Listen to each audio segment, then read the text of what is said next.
Hello, my name is Laura Rupel, and welcome back to the Detours in Music podcast. Today's interview is Season 1, Episode 33, Gabriel Dobner, Professor of Piano at James Madison University in Harrisonburg, Virginia. I hope you enjoy. I'm Gabriel Dobner. I am professor of piano at James Madison University, and I teach applied piano as well as the collaborative piano classes. Excellent. And when did you start at JMU? In 2001, How did you get your start in music? I had my grandparents that lived in the apartment under us, and they had a piano. And my parents realized when I was 5 years old that I was always gravitating towards the piano and always playing on the piano. And then they decided to take me as well as my brother into the Chicago Conservatory of Music to see how well we would do. I was only 6 years old. Mm. And my brother, who was a year older, was completely restless. So the teacher said, I can't teach him, but I will teach him. So I guess I was a little bit more calm and more manageable as a 6-year-old anyway. Yeah. But I took to it right away, and I really enjoyed the lessons. I must have had a really great teacher right from the beginning. She was a very kind lady that really worked well for me. Did you ever study an instrument outside of piano? Yes, I played flute for 3 weeks. Okay. As a wind player yourself, what bothered me, I never got over having a kind of a dizzy feeling when I played. So obviously I was doing something wrong. Maybe. And after, at that point, having played piano for 8 or 10 years, I really missed having a harmonic underpinning, and the idea of playing one line just did not appeal to me. And had I done another instrument before piano, that probably wouldn't have been the case. But that was the life of a pianist, right? When we're used to having the full harmony, it seems so much more enjoyable working on a piece where I could hear everything. Because I mean, granted, it was only 3 weeks, but being that I read music, I progressed fairly quickly, but it didn't appeal to me that I was playing just one line. So, and every instrument has its thing, and as a pianist yourself, you obviously that didn't bother you the way it bothered me, but and there are just too many other things to worry about with you guys with reeds or with flute with intonation and amateur. It was just I couldn't deal with it. I just you wanted to focus more on the sound and not like the technical. The sound and not the technical aspects of the instrument itself. The mechanics of the instrument. Yeah. When did piano become something you were taking very seriously and something that you wanted to pursue for a career? Well, I started to take it very seriously probably at the age of 9 or so. At the age of 10, I believe it was, my parents enrolled me in a school in the suburbs of Chicago. It was very interesting. It was every Saturday morning I would have my piano lesson, a 2-hour theory class, and a 2-hour collaborative piano class, which of course was called accompanying at that time for sure. But it was very unusual at that time to have, especially this collaborative class. I mean, that was just unheard of. So I graduated, well, didn't graduate, but I stopped going there when I entered college. And so I had already played quite a bit of instrumental collaboration, and we did quite a bit with voice as well. So really opened my eyes. Yeah, it was a wonderful experience. And where did you attend school, or multiple schools, and why? Well, I did my bachelor's degree in Chicago at Roosevelt University, smack dab in the middle of downtown.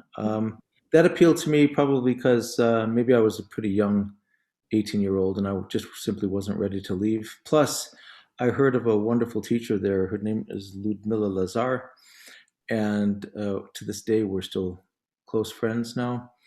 But that was a really great school. It had a phenomenal reputation. And then I did my master's and DMA at Indiana University. I went there basically based on its reputation as a great school of music.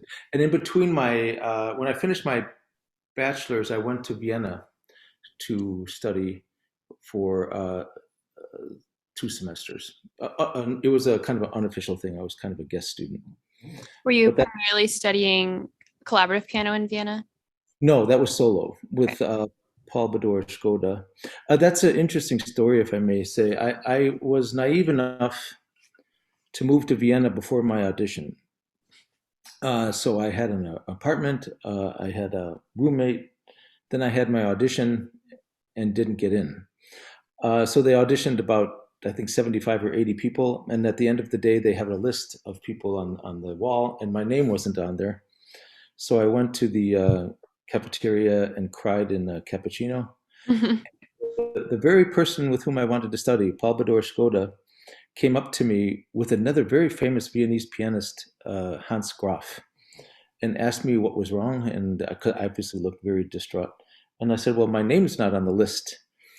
And I was the second to last one, so they still remembered me. And they said, well, young man, you played very well, but we only accepted 5 people, and there were 75 or whatever the number was. But would you be able to afford lessons with me for $25 an hour? And my world opened up. So I didn't have to deal with anything official from the school. I just had my lessons to worry about. And then I said, well, I don't have a piano. And he marched me to the front office and arranged a practice room for me that I had access to all day long. It was a room just for me. I don't Wow. know how we did it, but they just had so many practice rooms at that university. Mhm. I think that wasn't an issue. In a room the size of, oh gosh, I don't know. It's like 5 or 6 of our studios at JMU. Is this huge room Wow.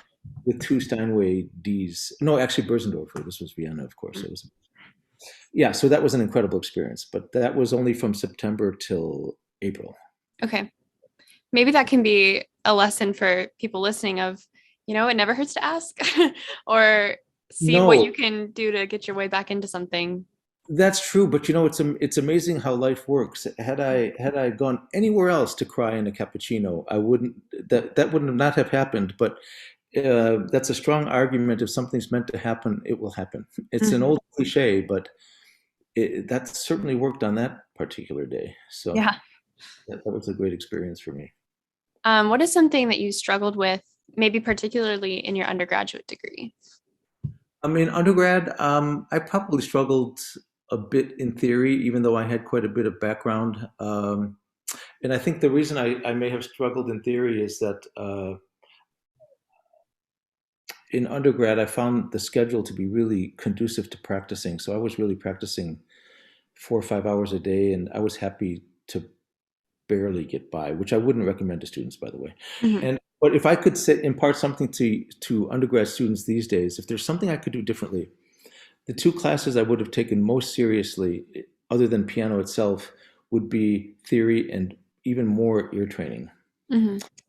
And the ear training I did take seriously, but that is something that the importance of those 2 classes cannot be uh, underestimated. It's extremely important to have those Yeah. two taken very seriously because they can help you down the road in everything we do as musicians. So. Mhm.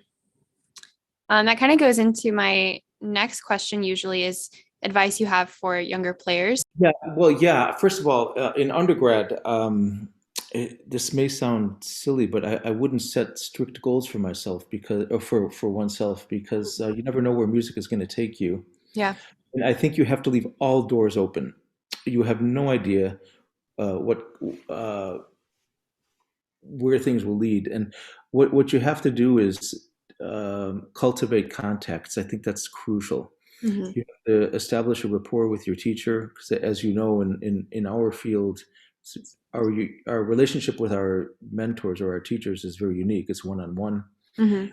So I would really cultivate that, and and just take advantage of every course you take, but really keep your eyes open and your mind open, and you have no idea where things are going to lead. And I can get into how that played a really important role in my life. You have all these interesting detour questions, and I found those kind of fascinating. I was thinking about that a little bit. Um, but gosh, when did I realize my musical life was on a detour? I think my whole life has been a detour. Yeah. I went to Indiana. All my degrees are solo repertoire. Okay. And I went into Indiana. I did my master's with James Tocco. But when I started my doctorate, that's when my life changed. And since then, it has been a detour from my original idea where a solo pianist. I thought I would just get a collegiate job, and actually, in undergrad, it didn't even occur to me that I was going to be a professor. That wasn't a goal. I just wanted to study Mm-hmm. repertoire and become a better pianist. Mm-hmm.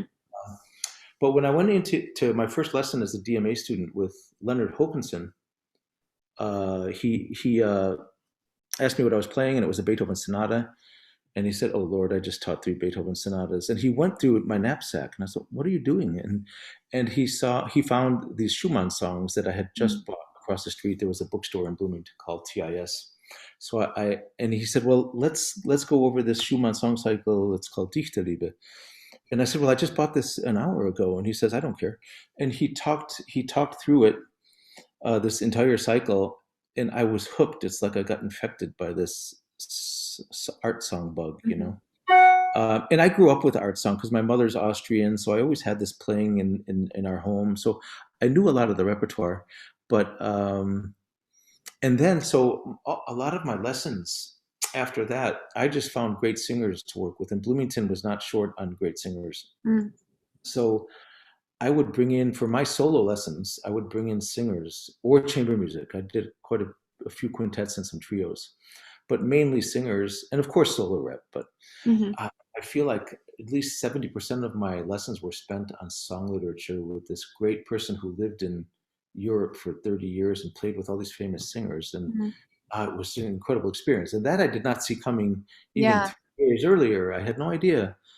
And then, of course, he's the one that suggested I move to Europe, and he had all these contacts. And so that you never know where life is going to take you. Yeah, I think that's excellent that you had that mentor that actually ended up being something not only that you Yeah. liked, but he helped you like and was not discouraging that you were a solo pianist only. Yeah, right. And that's why I always have a little bit of a chuckle when undergrads, especially, by the time people are master students, they're a little wiser. But undergrads who say, "Well, I don't want to take this collaborative class. I'm a soloist." I was like, "Sure you are." But and the collaborative music making helps us in our solo repertoire. As soon as these people realize that, the better off they are. But that's a whole nother issue. Yeah. But just to close yourself off from the get go is not a good idea. Hmm. That's just part of being young and naive. Yes. We want to be right about something. That's right. Yeah. Did you ever consider not being a musician? And if you have sometimes, what do you think you'd be drawn to? No, I knew since I was probably 10 years old that I really wanted to be a musician. Mhm. I I have a sister that's a veterinarian, and I thought that could be something that would be interesting Mhm. until I realized how terrible I am in biology in high school. So that kind of took care of itself. Yeah. And I realized I wasn't that interested in it, and I always had great piano teachers in Chicago, private studio teachers when I was growing up. So I was always drawn closer and closer to music. Mhm. So that became less and less a possibility to or less and less an interest to do anything other than music. Yeah. And that's not a bad thing. Oh no, no, it's not a bad thing. But it's nice the people that have choices. But I felt like as though I didn't really have a choice. Mhm. It's what I wanted to do. That's good. Since your career has brought you mostly in collaborative, but also as solo and as a professor of both things, how do you balance those passions, I guess? Well, it's an ideal situation for me because the last time I played on stage solo was Mhm. in Tokyo in 1997. Really? Okay. Yeah, and there might have been a few smaller things, but this was a rather big event, but that was the last time. So um, I have to say I miss solo repertoire, but I get my solo fix through my applied studio. So I have really Mhm. an ideal situation, whereas all my playing is collaborative at this point, and most of my teaching is solo. It's just the Yeah. best of both worlds. So I get to keep my hands in both, and it's really a great thing for me. It's a great situation. Do you have a favorite collaborative situation? My guess is it's probably art song, but Yeah, yeah. I would say definitely art song, and even more specifically, if you want to be more specific, German art song. Mhm. Where all the money is, Laura. That's where all the money is. But since I've been at JMU, I've done so much repertoire with every instrument, and I really do enjoy everything. If I have some colleagues here with whom I really enjoy playing and working, and but in my off-campus life is 99.9% song repertoire, Hmm. and of the song repertoire, 85% German. Yeah. Yeah, it's kind. I've kind of been able to create a perfect situation for myself, Hmm. and for me the exact career that I wound up really wanting. Hmm. So it's been ideal. What brought you or drew you into the job at JMU? Well, yeah, I was living in Augsburg, Germany, which is near Munich, but I had already been playing at the Stanton Music Festival, which is just down the road. So, and its director, Carsten Schmidt, who's a very good friend of mine, who happens to be German, told me of this position that's open at James Madison University. He obviously wanted me to come back. So I applied and I thought, well, why not? And I had already been in Europe for 9 years at that point. And I was ready for a teaching position. And in Europe, I applied to the Hochschule, the university in Leipzig. And in Germany, what they do is they rate the first three candidates, their top three, and I was third. Mm-hmm. And number one or number two not taking the job for whatever reason, I would have gotten it. But close but no cigar. It wasn't good enough for me. So I needed and then I was then I got a job as a part-time instructor at the University of Augsburg Nuremberg University. Um, which, by the way, was probably the shortest appointment that they've ever had because I had the job for 2 weeks and then I got the job at JMU and I told them that I was quitting. And Yeah. the dean at the university there just kind of had a chuckle. He said, "Well, you are indeed our shortest appointment we've ever had." It was part time, and when you live in Europe and your parents are getting older, and the thing is, I felt as though I had made uh, serious contacts in Europe, and I knew if I came back to the States, I would still be playing in Europe Yeah. regularly.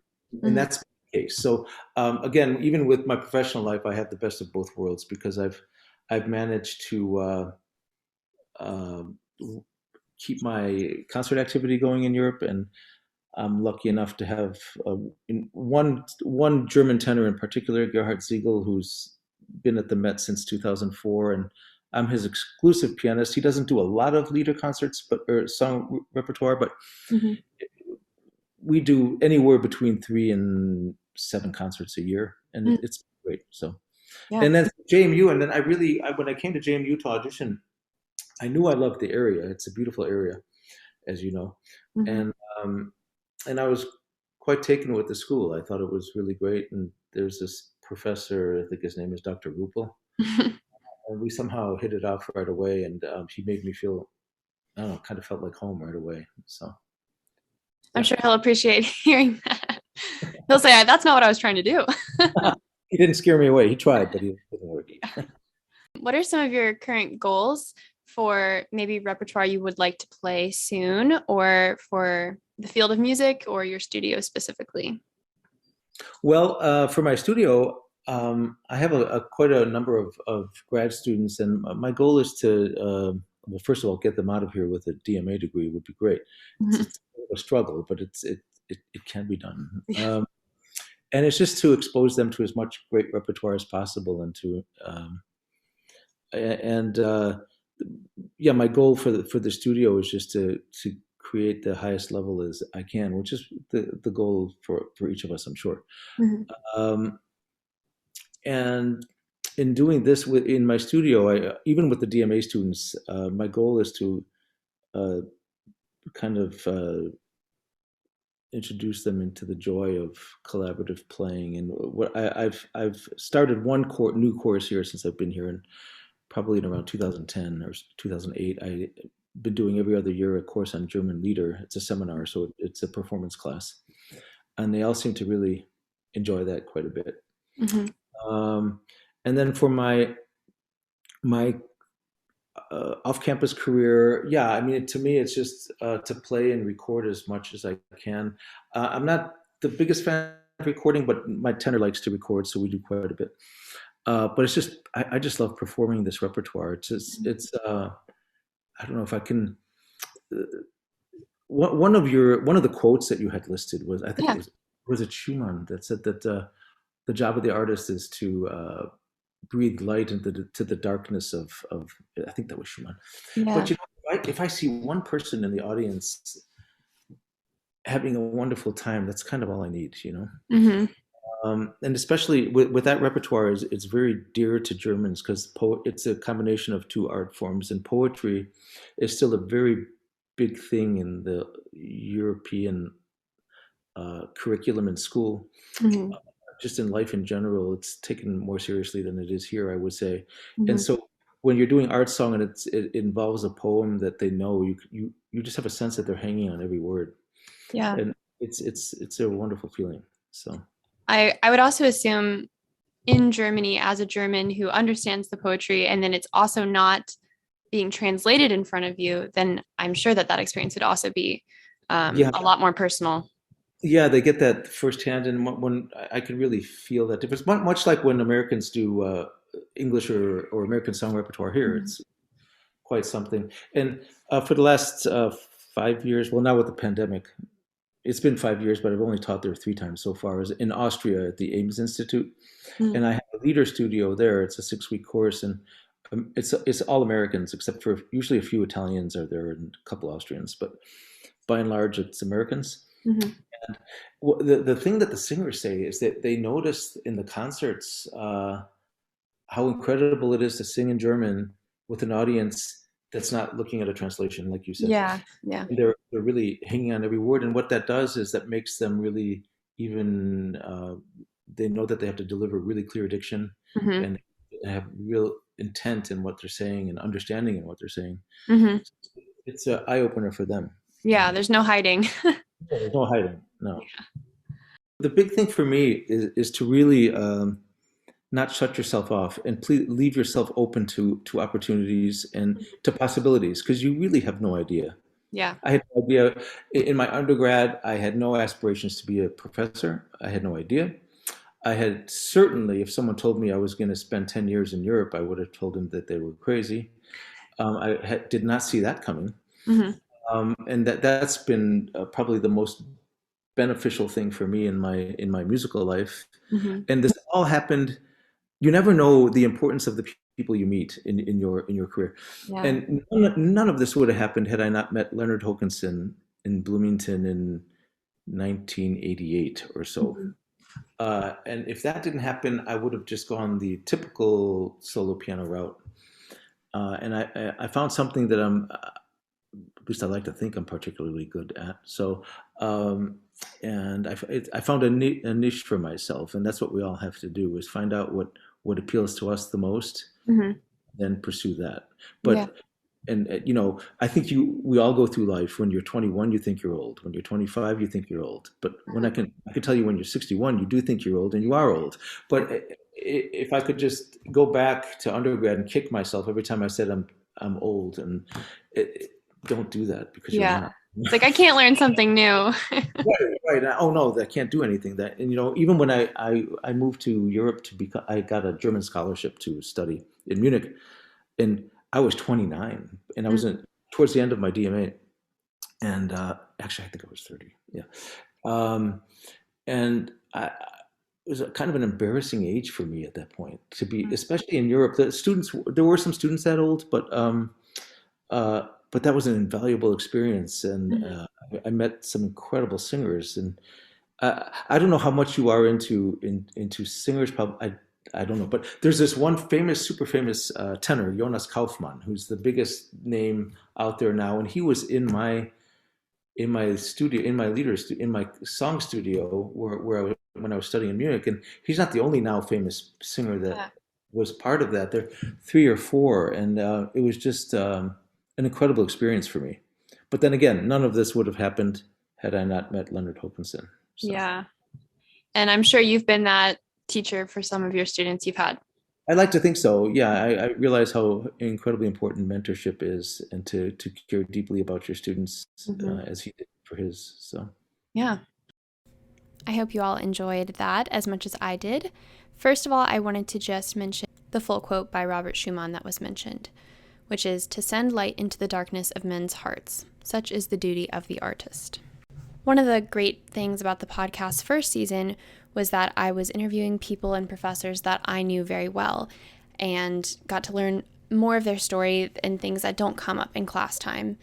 And lately, for the past 2 years, now that I've not been focusing on the first season of JMU musicians, is I'm learning everything for the first time, and I don't have a basis of knowledge about someone. And so it was very special to go back to Professor Dobner, and he is someone I met when I was 3 years old. So it was very cool to learn more about his background and speak to him as a musician and as someone in the same field. As always, the best way to keep up with the podcast is through our social media accounts, and feel free to reach out if there's ever a guest you are just dying to hear on the podcast. Thank you for listening.